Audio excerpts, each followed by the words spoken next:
हाँ, प्रयास में अभी तक तो जितने भी इंफॉर्मेशन आ रही है इसरो की तरफ से वो सक्सेसफुल है।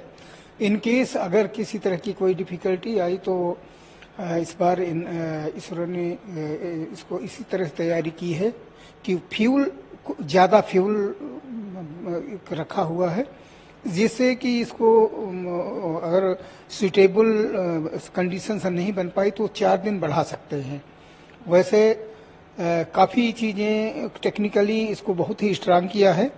जैसे कि जो पहले में फेल्योर था वो था कि उसकी स्पेस था 500 मीटर इंटू 500 मीटर, इतने एरिया में ही वो लैंड कर सकता था, उतने के लिए ही बनाया था। इस बार इन्होंने 4.3 मल्टीप्लाई 2.5 यानी 4.5 गुणे 2.5 किलोमीटर का एरिया इनको मिल रहा है।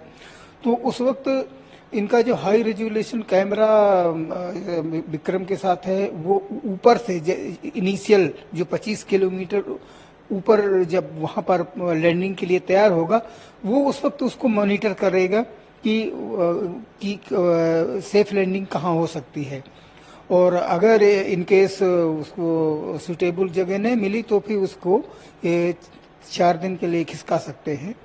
और फिर भी ज़्यादा उम्मीद है कि उसको सर्च करके वो सही टाइम पर ही हो।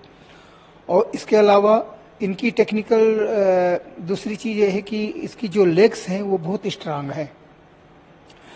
तीसरी चीज, पहले 5 इंजन थे, इस बार 4 इंजन इन्होंने रखा है, और 5 इंजन से थोड़ा सा डिसबैलेंस हो रहा था। इसमें 4 इंजन से इनको बैलेंस लैंडिंग में बैलेंस की ज़्यादा संभावना है, तो इसको इम्प्रूव भी किया है। तो ये 3 चीज़ें ये हैं। एक प्रॉब्लम, एक चुनौती ये भी रह सकती है क्योंकि वो चंद्रयान घूम रहा है, उसकी स्पीड को कंट्रोल करना भी लैंडिंग के समय। हाँ, वही करेंगे, क्योंकि अभी तो ये इलिप्टिकल पाथ में घूम रहा है, मिनिमम है 25 किलोमीटर मिनिमम है, और उसका 143 किलोमीटर तो ये इलिप्टिकल पाथ है, एक अंडाकार मार्ग है, उसमें चल रहा है।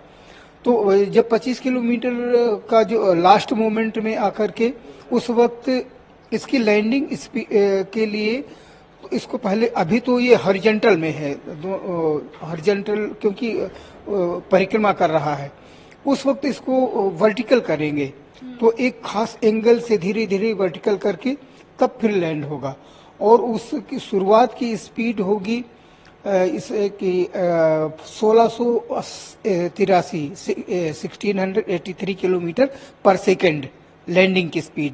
फिर उसको 7.5 किलोमीटर तक उसको उसी स्पीड में रखेंगे।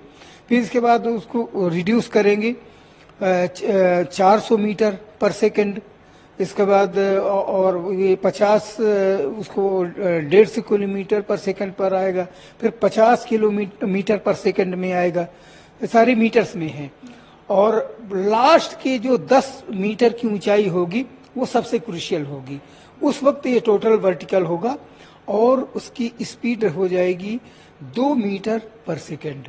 तो इस तरह से धीरे धीरे वो कम होते होते, जिससे सॉफ्ट लैंडिंग में आसानी हो और नीचे इम्पैक्ट उसका आसान, चंद्रमा की धरती पर जब टच करे तो उस वक्त उसका इम्पैक्ट बहुत ज्यादा ना आए।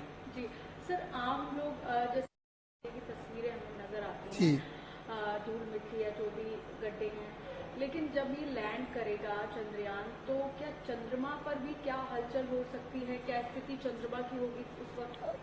चंद्रमा पर उसके लिए इन्होंने 3-4 महीनों उन्होंने रखे हैं।